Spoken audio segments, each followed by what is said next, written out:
Hello and welcome to the Now Spinning Magazine podcast with me, Phil Aston. And on this episode, I'm absolutely delighted to have with me Steve Howe, legendary rock band, progressive rock band, I should say. Yes. So welcome, Steve. Hi there. Hi, Phil. So you're about to embark on, I think it's a 24-date tour covering Europe and the UK, kicking off in Portugal on the 30th of April, and I think finishing on June the 4th at the Royal Albert Hall. Now, the tour is called The Classic Tales of Yes, and I've seen the set list that you did across the USA last year. Are you going to be roughly keeping to the same set list for Europe? It's the same set list, but it's not in the same order completely. We've just tinkered the order. And partly because we have, for the first time, we need two versions, which is we would in the US we were doing a 2-hour show. That was it. Good night. But here we're doing two 1-hour sets, and that's because let me just correct myself. In Europe, we're doing, like I said, two 1-hour sets. Yeah. But in the UK, in fact, what we're talking about really is ding, ding, ding, wake up. I think Roger Dean will be doing his introduction, where he talks about the staging and his album sleeves and things like that. And then we play the same idea we did last year, which is a 2-hour set. But we've adjusted the running order, irrespective of whether there's a gap in the middle. So we just tweak the running order a little bit. And, it's only marginal, but it'd be nice. I suppose that's because when you put together a 2-hour set, you're thinking about how you're going to start the set itself and how you take the audience towards that last segment. But I suppose if you're going to have a splitting at an hour, you've got to almost have like a mid-set climax, haven't you? Exactly. Right. Well, we might do the ante to that and do a decrescendo, but certainly when we come back on, we've adjusted the set so that we come back on with a song that kind of helps us get back on. All will be revealed, as they say. Are you? Because I know one of the songs that's been in the set is "Turn of the Century." Could I ask whether that's going to appear in? Oh, yeah. I mean, the same songs are going to appear. Yeah. Turn of the Century is not going anywhere. We love that. It's really challenging, and it's really very warm and beautiful, and does require a certain quiet, to preside, so that we can actually, have the space as well as the music. We're playing notes, but they've got spaces in them, and there's nobody going boof, kif, boof all the time. So it's a wonderful time. Because that song in itself, at the time in 1977, I remember seeing you on the Going for the One tour when you did that. Mm-hmm. It's a very emotional song, and it's one of my favourite songs by Yes. And I was just wondering now, when we're playing it all these years later, the audience has been through a lot of life. And obviously the band has been through a lot of life. And I wonder if it carries more emotion now, because it was a very emotive song then. Do you feel that some of these songs carry more emotional weight with them when you do? Yeah, because although I can look back and look at Yes songs and see how Yes were playing in Yes songs on the film and marvel at the way we were cohesive and driving and all worked together. But also I said this about Soon.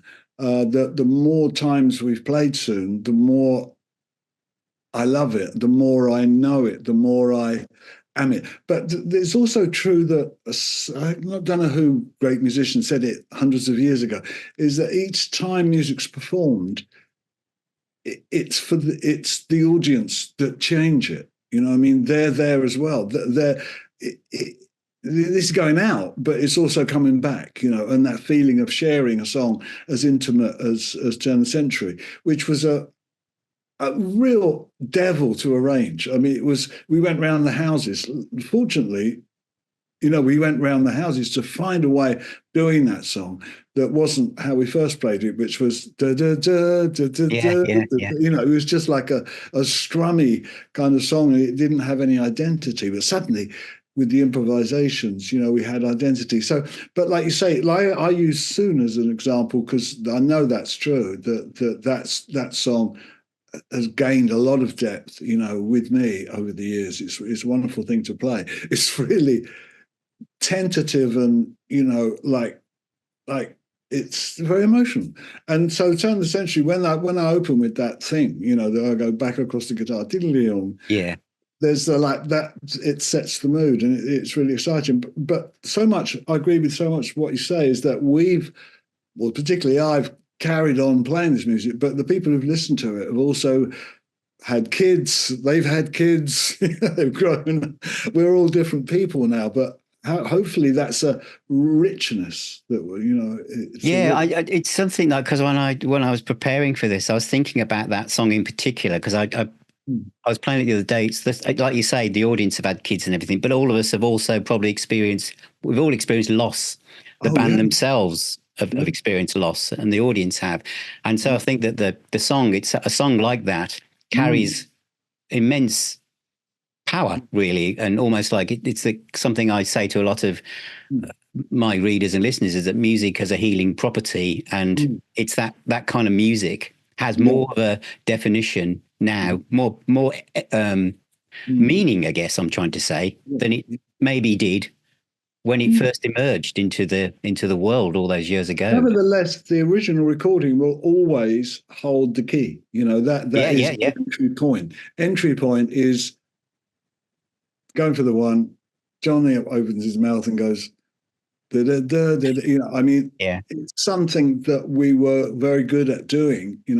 Like "And You and I." That's also a song that the recording is as good as the song. The performance, the recording, and the song are all equal in their reasoning for contributing, because without the song, the performers haven't got anything to perform. That's true. But the way the textures are created for those songs is really special. And I suppose that isn't something I alone design, but that I contribute to that designing, particularly when I bring in acoustic guitars.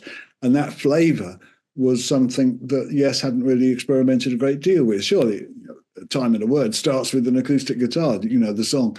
But the way that I developed how to use that was, around about the point. I mean, Disillusioned and Clap and Good People, there's a lot of acoustic work going on. That's true, yeah. You know what? I didn't really know I was an acoustic guitarist. I mean, I was to myself, because I write virtually 99% of everything I record originally came about on an acoustic guitar somehow, and I developed it. But what Yes gave me this chance to say, well, okay, that doesn't really matter, that, this is a different perspective. And at that time, technology didn't aid you very much to actually play acoustic guitars on stage. It wasn't finessed very much. It was just starting. DIs, Barker's Berries, and plug-in acoustic guitars were just starting to happen. So it was quite challenging. I see that on Yes songs, I think I've got a microphone. Well, for an acoustic guitar, just like, Bob Dylan had, In fact, of course, Bob Dylan had one mic that was just for his guitar and his voice, quite often. Yeah, that's true.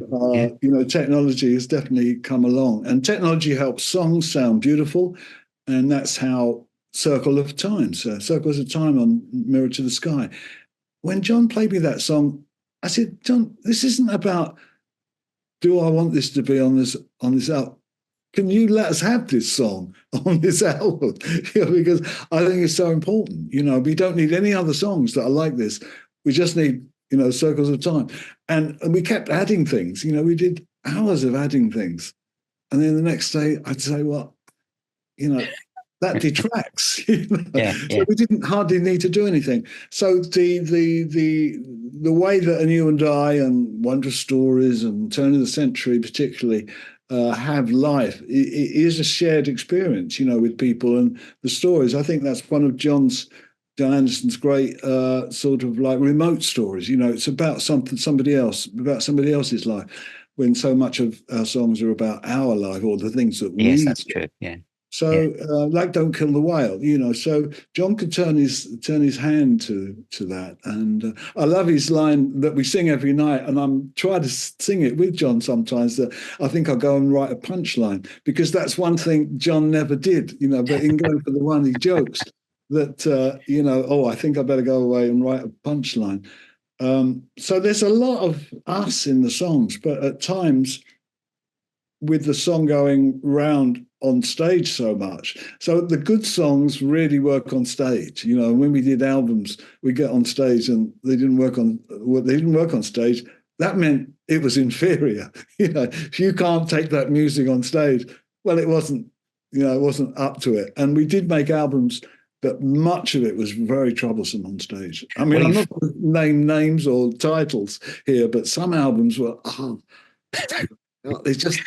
they wouldn't transport. Close to the edge, transports, you know? Yeah.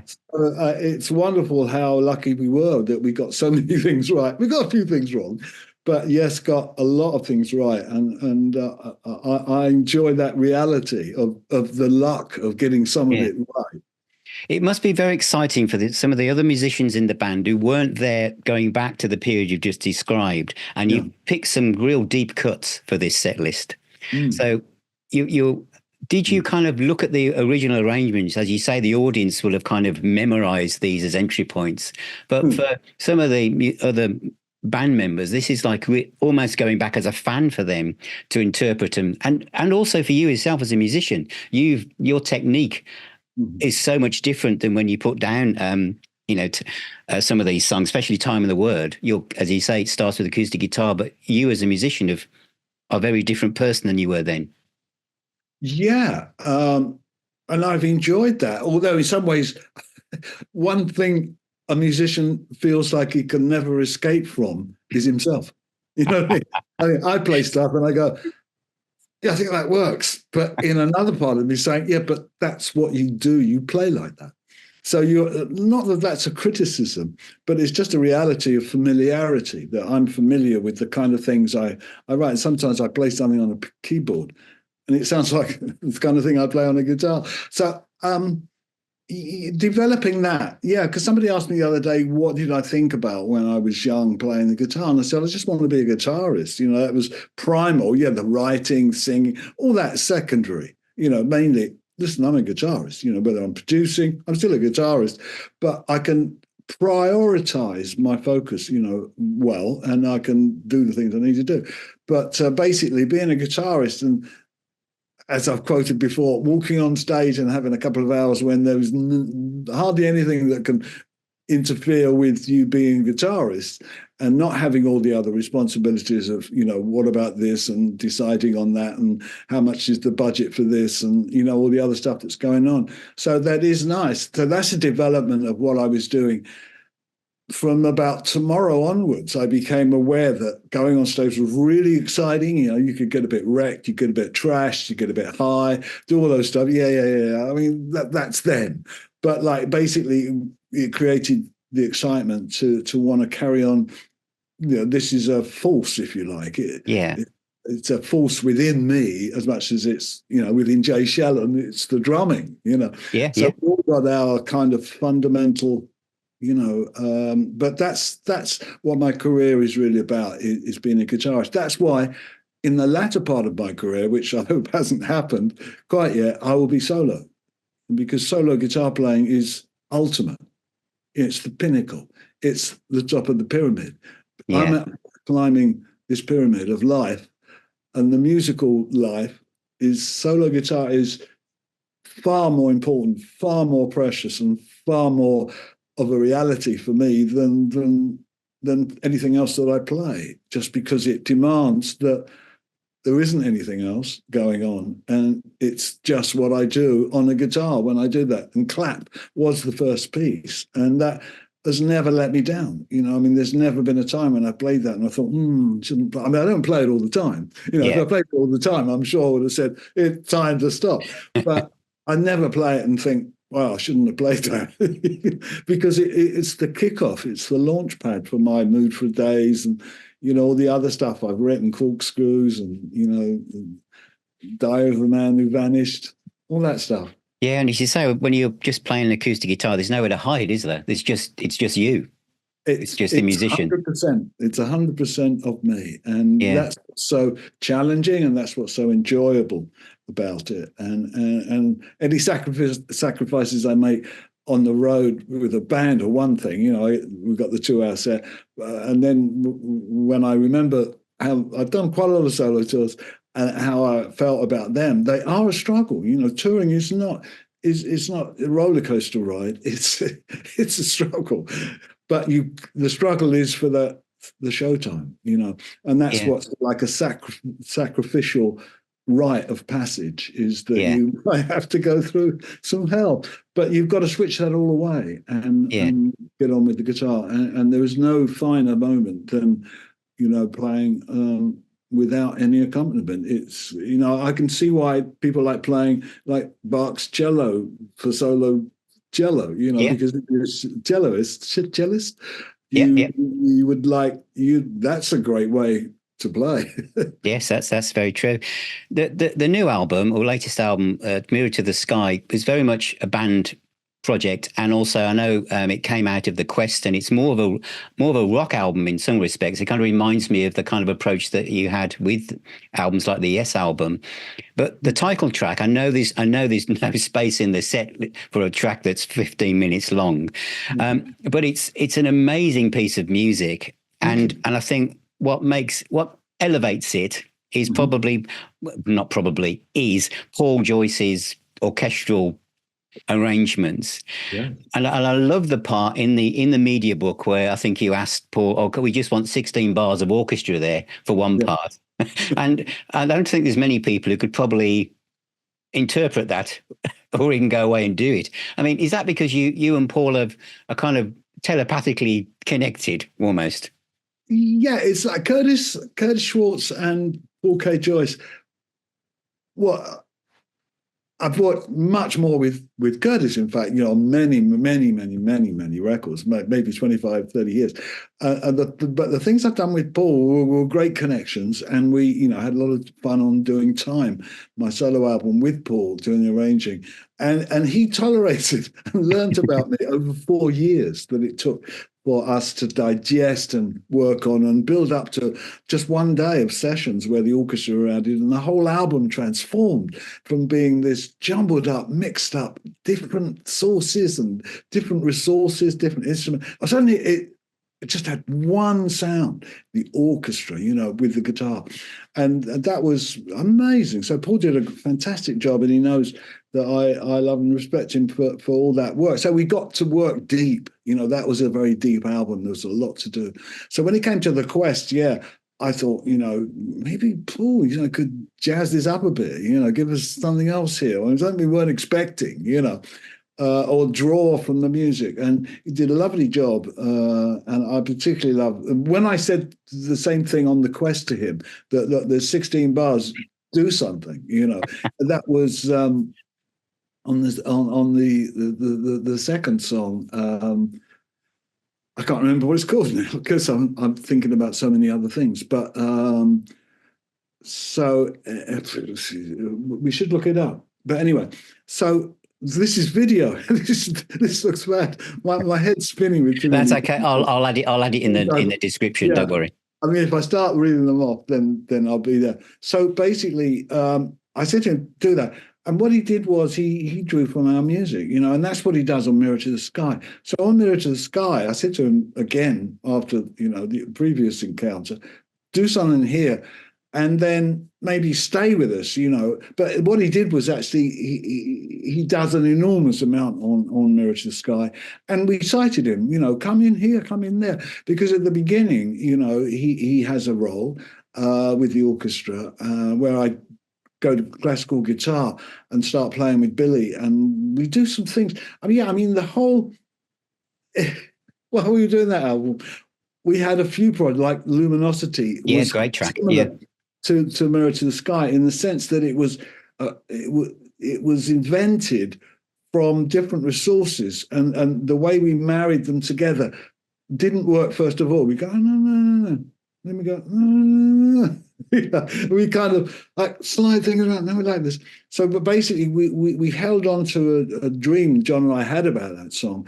It kind of started with not that it started, but the first ingredient that went down was when I sing Dreams of a Sky Without Fire. So that was part of a whole song, and I was really tired of the song. And I said to John, I just like this a lot. I like this. Dreams of a Sky Without Wind, all that stuff. Love that. Let's do that. Let's find out a way of doing that. So we just started to grow bits, and we pulled bits together from some of our writings that we'd done. And so, I'm very excited about that. Dare to Know is the song on The Quest that I'm so happy with that Paul did the arrangement on. But so what we did on Mirror to the Sky was the album. He did the song Mirror to the Sky, and then we kind of held it. Then I kind of held him back on a whole lot of other things. He does some very intrinsically light things on Circles of Time. Luminosity, he's playing a role in the growth of the orchestra parts, and a few things on, Cut from the Stars. So, we're very lucky. Paul and I have been working together on some other things recently, and he helps me with some compiling sometimes, but arranging is his forte, and he's a great musician. No, it's definitely a classic Yes track, and maybe in a future tour it will that kind of song would work so well. Now I wanted to ask you, because I know you're known as Gibson your ES 175, and I was actually reading an interview you did in Guitar Player magazine from many years ago, and the reason I was doing that was because on this album you play Telecaster quite a bit, or it's listed that you're doing that. And I know you played Telecaster maybe on Relayer in 74. I think that sets you apart. Is most guitarists, when they go through life, they suddenly find the guitar they want to be. They're either going to be Fender, Gibson, or whatever, and they just stay there. But you, on this album, you're using Strat, Telecaster, your normal Gibson ES 175.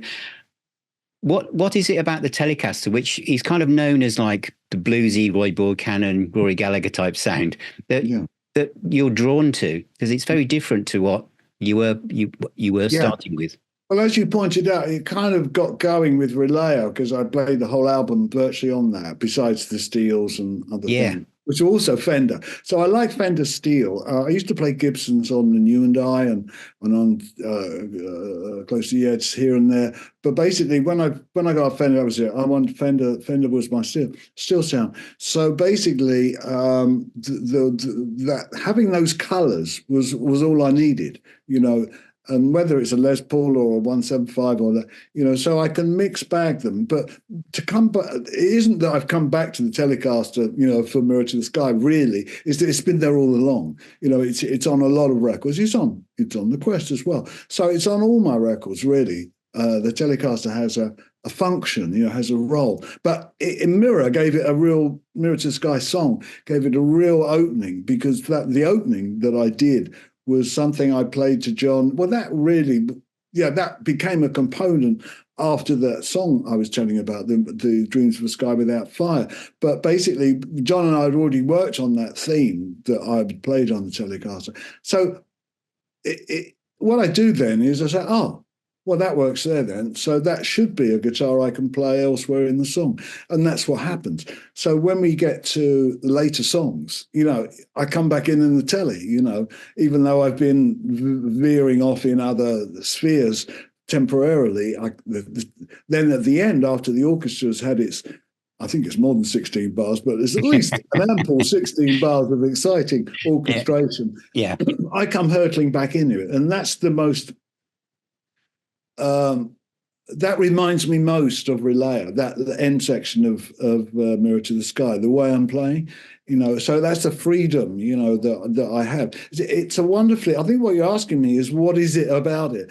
And what it is, it's just that, certain guitar sounds were created. The Gretsch is a great electric guitar sound that Chet Atkins, did marvelous things with. But when you get to the rock and roll, then you've got the Les Paul, the Strat, or the Tele, or the 335, which is another very popular guitar, 345. So basically, that covers an enormous ground for me, and I can't make up my mind.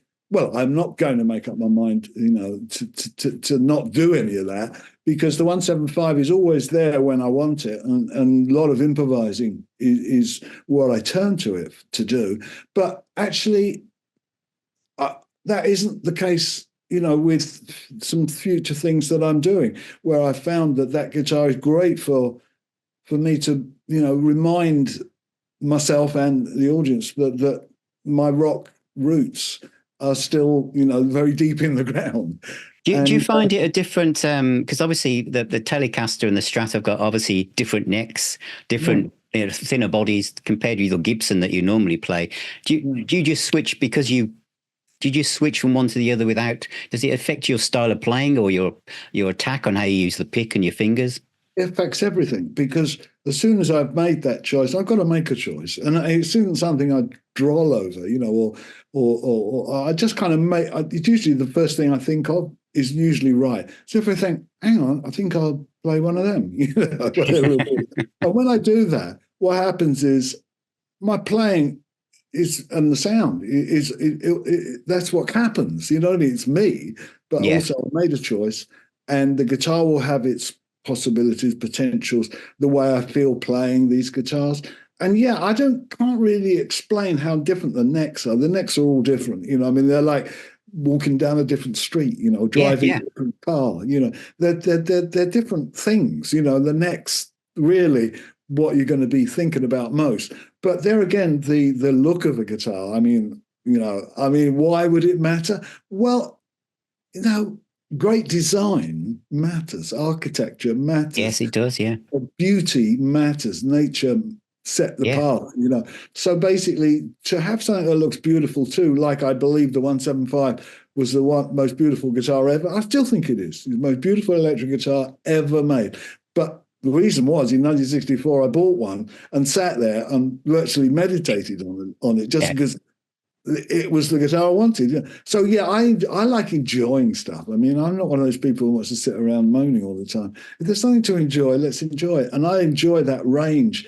I keep trying to get my guitar collection down. I really try, but it's still really good, because I have to have a whole what's the word? Glammet. A whole range of guitars to operate on. I can't. But what had happened with one guitar, but that's what happens in solo playing much more. It gets limited. Steel strum, classical. Mm-hmm. I noticed you said in the media book for Mirror of the Sky, you said you used your best Telecaster. Oh, yeah. which obviously suggests you have several. Well, I have had, I got two now, but the 55, be it that, it was slightly customized, but it did retain the vital back pickup, that back pickup. The Telecaster, I could talk about Telecasters all night, because I usually cite them when I say, I don't know, I'm 77 and I still like the sound of a Telly. Almost, I should be saying 175 or a Martin 0018. No, but it's a Telly, because that is a hell of a ringing guitar. Look what he did for you too. Yeah. And for many people, yeah. Albert Lee, look what he did for country music. Jimmy Bryant was the first, Telecaster guitarist to really, really break through with Speedy West on pedal steel. And basically, the Telly reigns in a big way. But think about the Les Paul and Eric Clapton. Strat, yeah. Think about what the Les Paul's done. And then all the jazz players, which I'm not really one, play a guitar like a 175, L5, C400. And finally, because talking about Fender, on Cut from the Stars, which is one of the songs I think is in the set from the new album, on the album itself, is that one that you actually play on a Stratocaster with an analog pedal board? If I've got my facts right. Yeah, that's what happened on that record.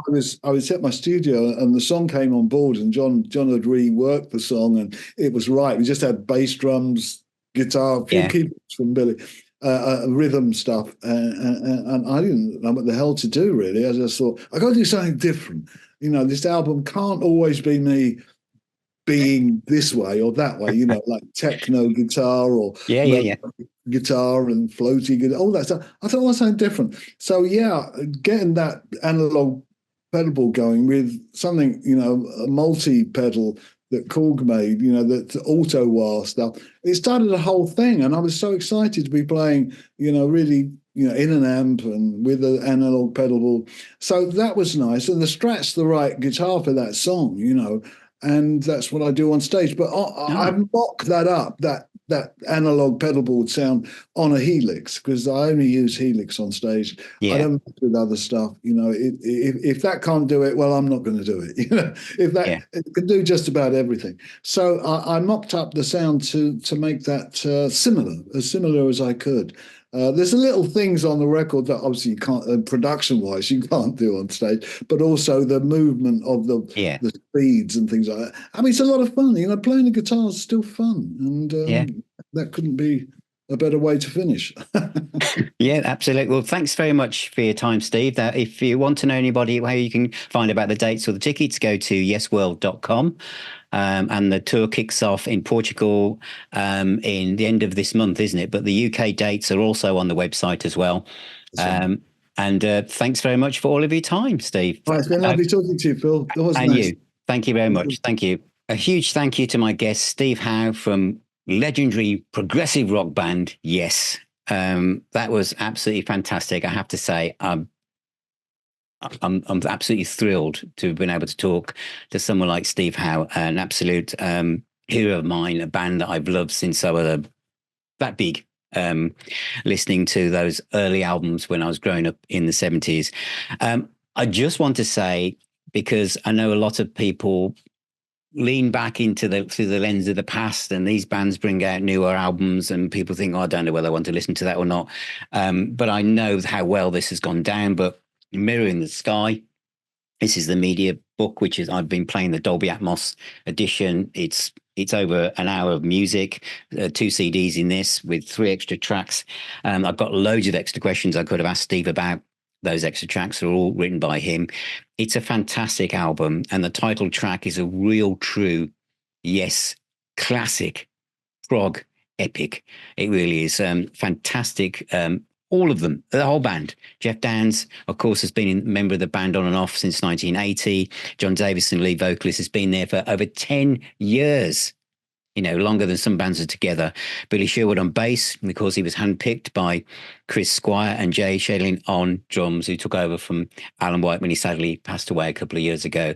But it's a great album. Please go and listen to it. And if you want to know about the tour, go to yesworld.com.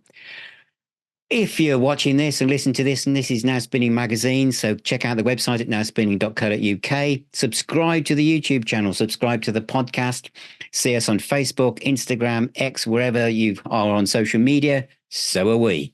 So take care, everybody. Remember, music is the healer and the doctor. Keep spinning those discs, and I shall see you all very, very soon.